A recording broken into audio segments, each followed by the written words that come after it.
Assalamualaikum warahmatullahi wabarakatuh. Jumpa lagi dengan Bapak di pembelajaran ilmu pengetahuan sosial.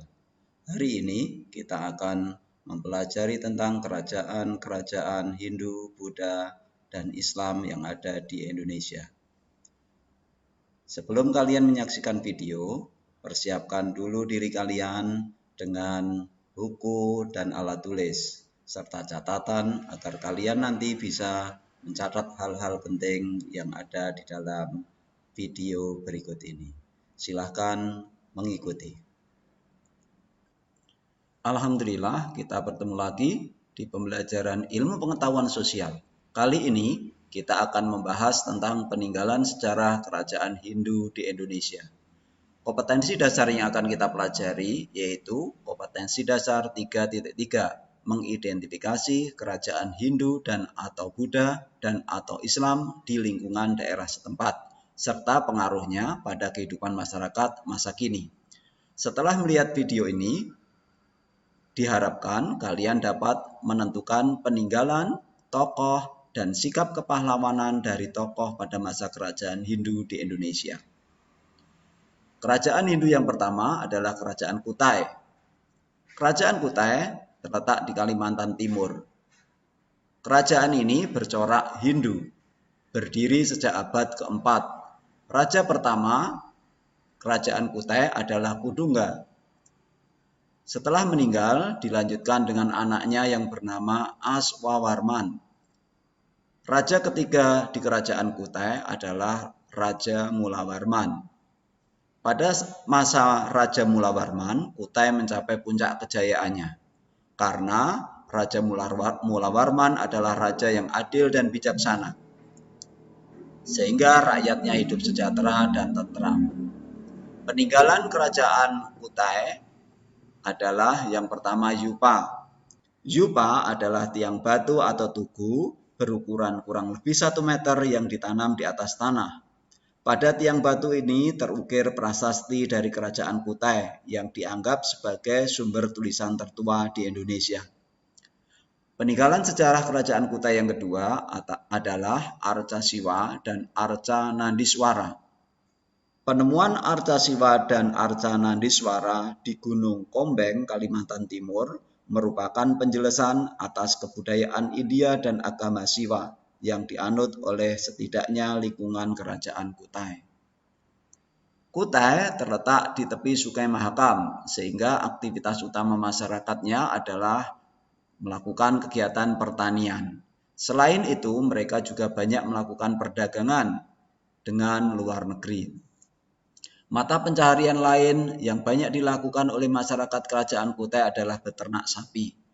Hal ini dibuktikan dengan prasasti yang tertulis pada Yupa bahwa Raja Mulawarman sempat memberikan hadiah sapi sebanyak 20.000 ekor kepada para Brahmana. Ini berarti saat itu telah ada peternakan yang sangat maju di Kerajaan Kutai. Kerajaan Hindu yang kedua adalah Kerajaan Tarumanegara. Tarumanegara atau Kerajaan Tarum adalah sebuah kerajaan yang pernah berkuasa di wilayah Jawa Barat pada abad ke-5 sampai ke-7 Masehi. Pendiri Kerajaan Tarumanegara adalah Raja Diraja Guru Jaya Singawarman pada tahun 358 Masehi. Masa kejayaan Kerajaan Tarumanegara dipimpin oleh Raja Purnawarman. Sebagai raja ketiga memegang kendali atas 48 kerajaan kecil. Raja terakhir di Kerajaan Tarumanegara adalah Raja Linggawarman pada tahun 669 Masehi. Peninggalan sejarah Kerajaan Tarumanegara yang pertama adalah prasasti kebun kopi atau prasasti tapak gajah. Yang kedua adalah prasasti tugu. Yang ketiga adalah prasasti Cidang Hyang atau prasasti Munjul. Yang keempat adalah prasasti Ciaruteun. Yang kelima prasasti Muara Cianten. Dan yang keenam adalah prasasti Jambu. Kondisi sosial pada masa pemerintahan Raja Purnawarman terus meningkat dengan memperhatikan kedudukan kaum Brahmana sebagai tanda penghormatan kepada para dewa. Agama yang dianut oleh Raja Purnawarman dan rakyatnya adalah agama Hindu Siwa. Sikap toleransi beragama pada masa ini cukup tinggi, dibuktikan dengan adanya agama Buddha dan agama nenek moyang saat itu yaitu animisme. Dalam Prasasti Tugu tertulis bahwa Raja Purnawarman membuat terusan sepanjang 6.122 tombak yang dipergunakan sebagai sarana lalu lintas, pelayaran, dan perdagangan dengan daerah sekitarnya. Hal ini menandakan kehidupan ekonomi rakyatnya tertata rapi. Kerajaan Hindu yang ketiga adalah Kerajaan Singosari. Kerajaan Singosari atau sering pula disebut Singhasari adalah sebuah kerajaan di Jawa Timur pada tahun 1222 Masehi. Kerajaan Singosari didirikan oleh Ken Arok pada tahun 1222 sampai 1227. Kemudian dilanjutkan oleh anaknya Anusapati. Setelah wafat dilanjutkan oleh Wisnuwardana. Raja yang terkenal di Kerajaan Singosari adalah Kertanegara yang memimpin pada tahun 1254 sampai 1292 Masehi. Peninggalan sejarah Kerajaan Singosari adalah Prasasti Mula Malurum. Naskah prasasti tersebut diperkirakan terdiri atas 10 lempeng, tetapi lempeng kedua, keempat, dan keenam tidak ditemukan.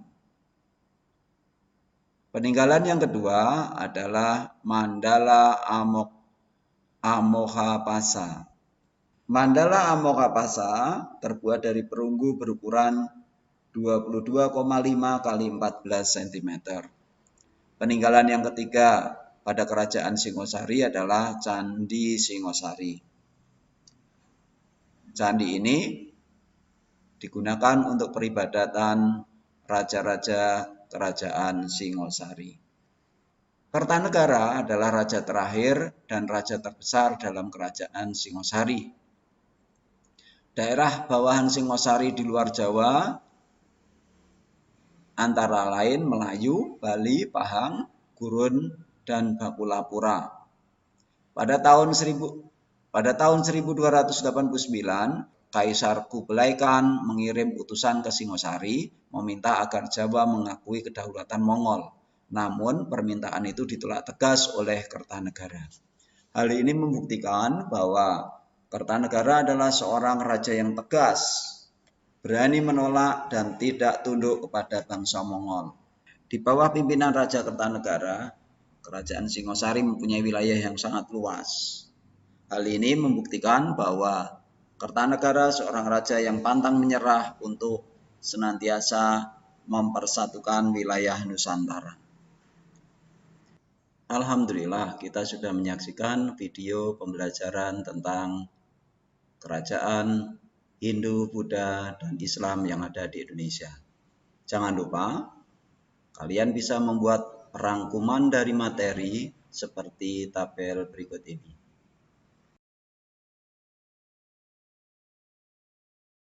Billahi taufik wal hidayah. Assalamualaikum warahmatullahi wabarakatuh.